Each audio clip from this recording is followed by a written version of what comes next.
Most institutions begin with a clear and vital mission: to protect, to serve, to solve a real problem.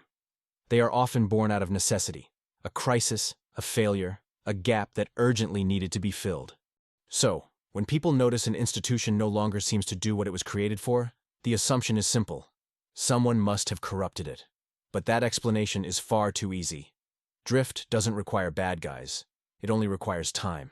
Institutions do not exist in isolation. They operate within environments defined by funding, rules, metrics, and public perception. Political and economic pressures also play a significant role. Over time, survival becomes an overriding priority. This isn't a conscious choice, but a structural one. Budgets must be justified.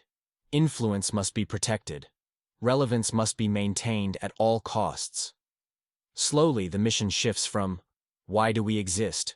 to "how do we continue to exist?" That is precisely the moment drift begins.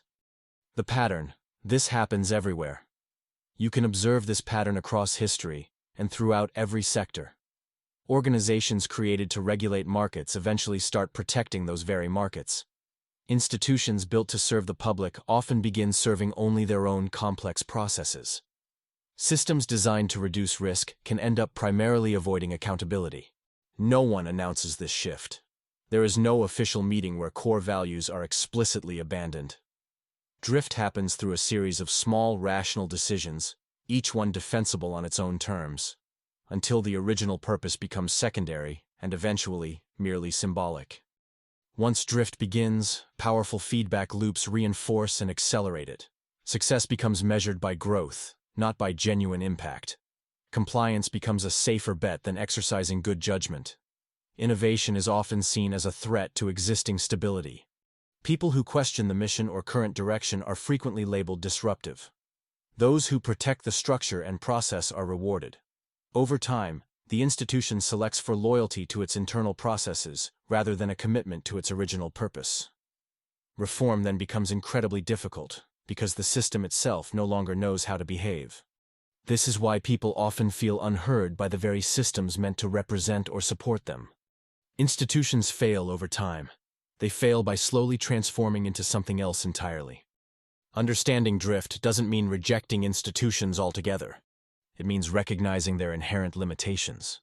Once you see drift as a structural rather than a personal phenomenon, you stop expecting systems to function the way they were originally designed. Instead, you begin to understand them as organisms with survival instincts of their own. That clarity doesn't breed cynicism.